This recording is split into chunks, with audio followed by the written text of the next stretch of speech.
There's no sugarcoating what's coming. A monster cyclone that's gaining strength, and the danger zone is enormous, stretching 500 kilometres. As the skies turn grey and the window to leave narrows, millions are holding their breath.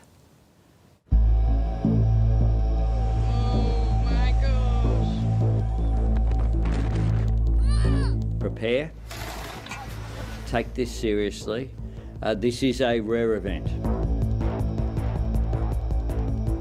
A tropical cyclone hitting Queensland's most populated areas in the southeast hasn't happened in 50 years.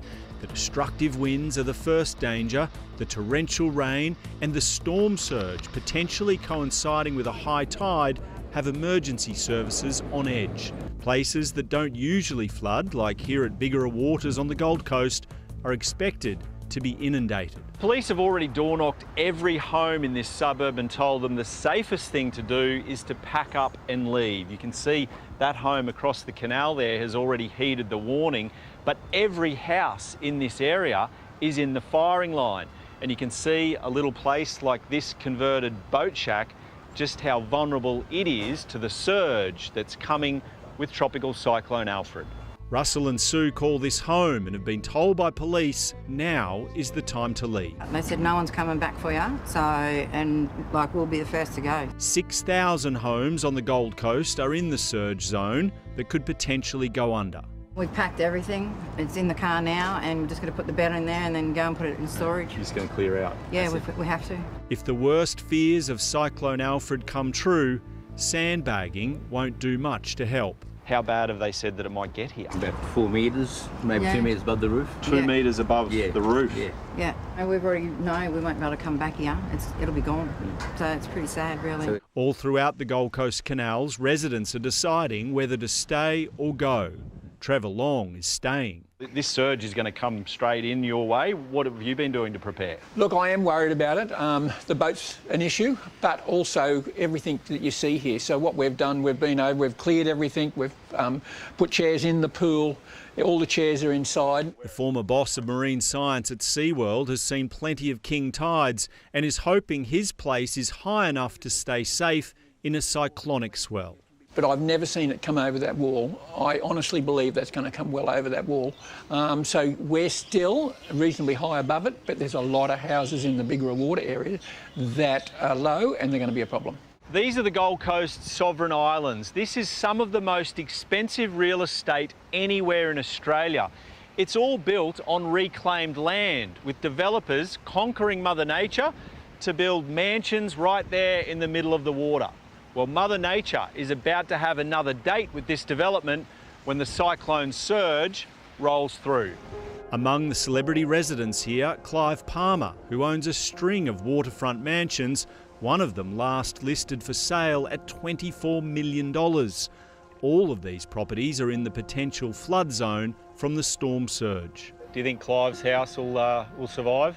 Oh, I don't know yet. I honestly don't know. Did you ever think you'd be in this position with a cyclone sort of bearing down on you? Not on the Gold Coast. No, you don't expect it, do you? In Brisbane, residents have been preparing for days with long queues for sandbags. Queensland Police today outdoor knocking residents in the most vulnerable spots, in particular the elderly, like 96-year-old Roy Edward. It's a package deal. You've got worried about winds, you're worried about flooding. Roy has survived cyclones when he lived in far north Queensland. Now he lives in Brighton on Brisbane's Bayside, which is one of the areas to be impacted by the storm surge. None of our houses have been tested in a cyclone, really, and so that's a concern. 90-year-old Marjorie Holland also lives in Brighton. Her waterfront views are about to become a little scary. She's planning to stay and ride it out. Just play it by ear and hope for the best. Go to bed and put a blanket over your head. Daryl Cameron is a retired police officer who lived through Brisbane's 1974 floods. Well, obviously it's not going to be good because it's been 50-odd years since we've seen anything like that at the grand scale they expect it to be this time. He and wife Deb have made the decision to pack up their low-lying home at Lota and leave. pretty anxious about the whole thing. We've never been through anything like this as bad, and we hope it doesn't get too bad. Brisbane has endured 2 major floods in the past 14 years, but a cyclone hitting is potentially more dangerous. If it was the case that this system, which has strengthened, was to cross on high tide in the middle of the night and you're in that storm surge, the last place you want to be is in your home. From tonight, Australia's 3rd largest capital city will be a ghost town reminiscent of COVID days. Schools and daycares will close tomorrow. All public transport goes offline tonight. And major crossings like the Gateway Bridge and the historic Story Bridge will shut down once wind speeds hit 90 kilometres an hour. Police will be granted extra powers to keep the community safe, using force if necessary. Shane Shalepi from Queensland Police. Police will go around and at a point say to people, you need to leave your home. Alfred's also brought the spin of an unofficial federal election campaign to a halt. I'm here. The Prime Minister rushing to Emergency Management Queensland HQ. Premier Crisafulli and I, at risk of damaging both of our careers, get on pretty well. Anthony Albanese ordering the Army and helicopters from the National Firefighting Fleet to be positioned around southeast Queensland from tonight. There's no Tweed border here. This is not recognised by the cyclone, and it certainly shouldn't be recognised by government's responses. Across the border in Lismore, businesses are preparing for the worst, terrified of another repeat of their flood disaster 3 years ago. There's no point sitting in a corner and rocking from side to side. You've just got to get on with it. Cyclone and flood refuge centres will open across Brisbane from tomorrow morning. Lord Mayor Adrian Schrinner warning an entire city to stay home for the next 48 hours. People should not be out tomorrow and the next day at the very least. I don't want to see one single person electrocuted. I don't want to see one single person impacted by flying debris. The best way we can make that happen is for everyone to stay at home for the next 2 days at the very least. Yep, and that window to evacuate is narrowing. In the past hour, I spoke with the Queensland Premier, David Crisafulli. Premier, thanks for taking the time to chat. It's a strange waiting game we're in. How worried are you about what's coming? There's no doubt that this is a serious threat, and we're asking Queenslanders to be prepared, and I hope they've seen how seriously we're taking it, and we've done the preparations, we've put the things in place that need to be done, but ultimately everyone has a role to play, and the window is closing for you to do those things, and we're asking Queenslanders to get all the latest up-to-date information.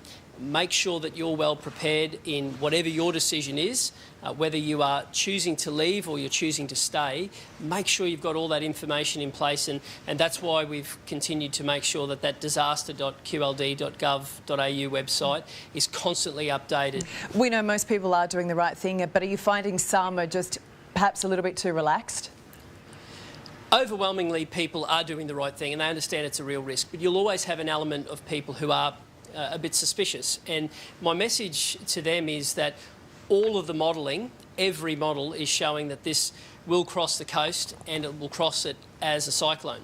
And you know, it's not unprecedented, but it's very, very rare, and it's been half a century since a system of this size crossed this far south. Ultimately, there's 3 areas that we're focusing on. We're starting with those Bay Islands, which will be the first that get impacted. We've then articulated to people through the councils about those areas that could be impacted by those storm surges, and you will see that information on those websites. And then if you're in those usual flood zones, well then Queenslanders know how to handle that. If you're one of the residents who that doesn't apply to, and that's the vast majority of Queenslanders, the best place for you to be is in your home. Make sure that you've got your important possessions in a box and have tin food and water, and just do those little things and it makes a world of difference.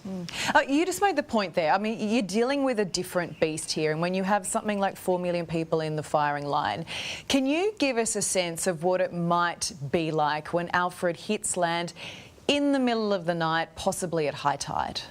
Well, that's the big risk, and what we're saying to Queenslanders is you need to prepare for that risk. If the system was to cross at high tide, it is in the middle of the night. We're talking about 1 o'clock in the morning. That's the last time you want to have to be getting rescued from your house. So know the area that you're in, and if you can go and stay with friends and family, that's the safest place that you can be. And in the end, people matter so much more than property. So put yourself first, stay safe. Premier, can you actually get your head around the enormity of the stretch of land that's potentially being impacted? And as you say, this is going to come in waves from the destructive winds to then the rain to the flooding. And I know that Queensland is a resilient bunch, but what you're looking at here, I mean, it could take, it's days, months, possibly years to recover. Yeah.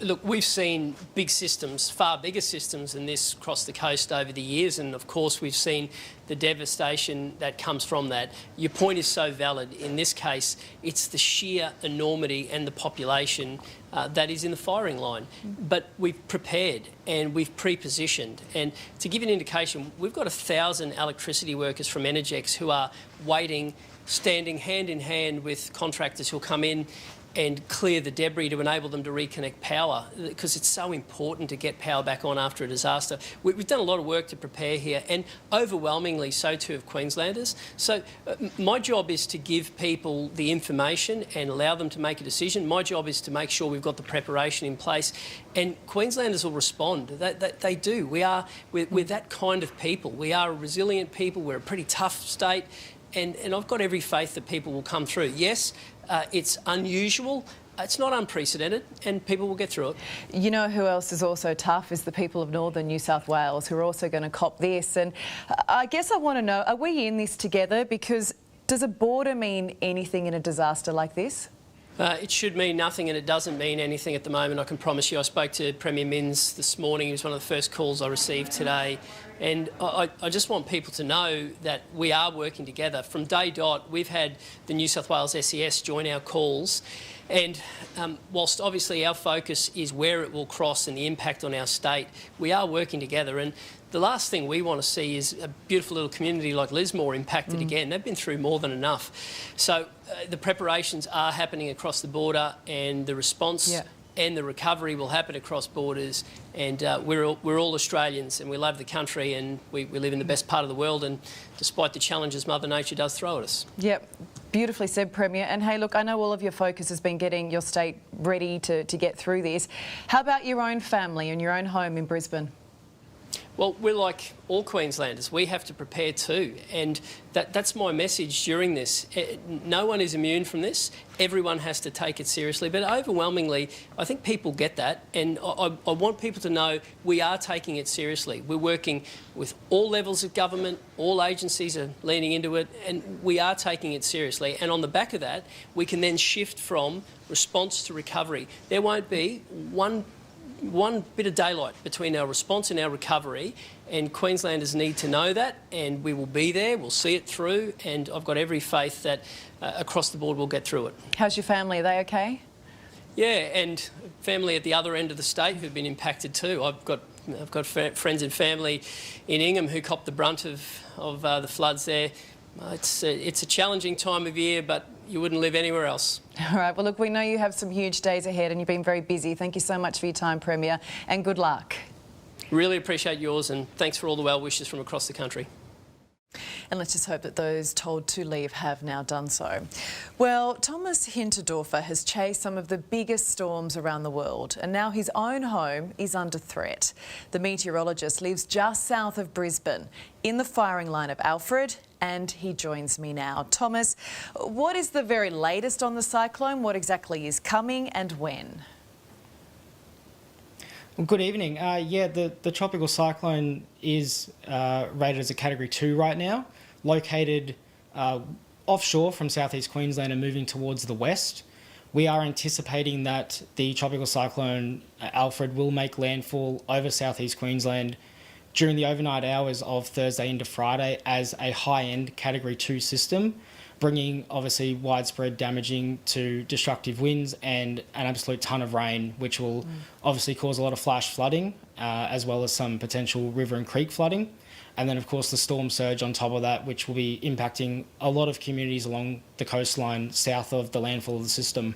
So when you say high-end Category 2, what does that mean? Oh, well, we're looking at winds in excess of 150 kilometres an hour, possibly up around that 155 or 160 mark, just below Category 3 strength. So this system has the potential to cause quite a bit of damage, especially when we're going through very heavily populated areas and very, very heavily impact zone areas as well. Yeah, and look, hitting land when it's dark, I mean, I imagine that makes things a whole lot trickier and more dangerous. Absolutely, yeah. We hate to see this come through at night. Obviously, there's that unknown factor. You're going to hear a lot of sounds that you're just not used to, and they're going to be relentless. The howling, the squealing of the winds, they'll be relentless. There'll be a lot of banging and crashing. Obviously, all of that is quite scary. It's very new for a lot of people in this area. We're not used to tropical cyclones coming down this way and impacting us in southeast Queensland or northeast New South Wales. And can you explain who is in for the roughest ride? Is it Brisbane, is it the Gold Coast, or is it further south in northern New South Wales?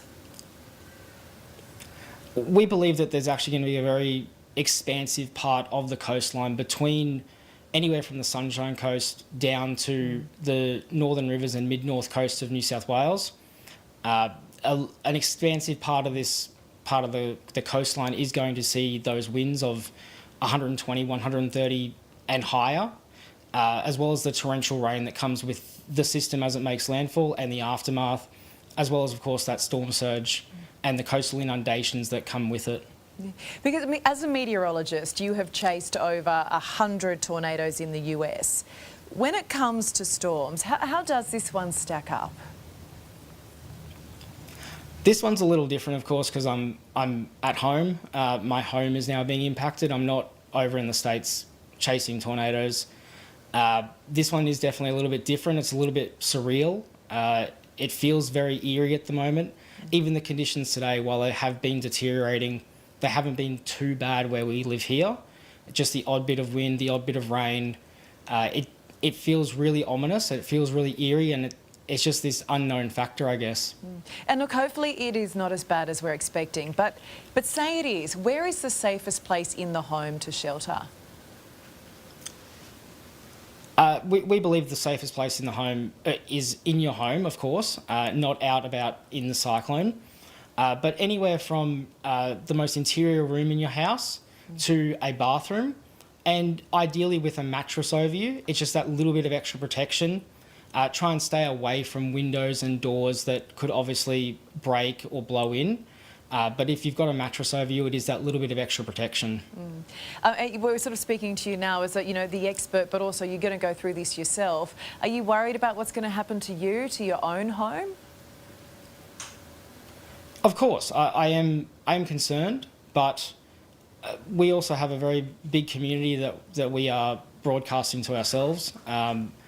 We need to worry about everyone else, or I'm worrying about everyone else, and I'll honestly just worry about myself later. At the end of the day, we're all in this together. We're all in this as a community, and it's time that everyone does come together as a community, as a family, to get through this. Yeah, and we're seeing that. Thomas, you know your stuff. Stay safe, and thank you so much. Thank you. Yeah. And to anyone who is feeling scared or anxious ahead of what is coming, just remember to follow the advice, stay inside, and you can call for help if you need it.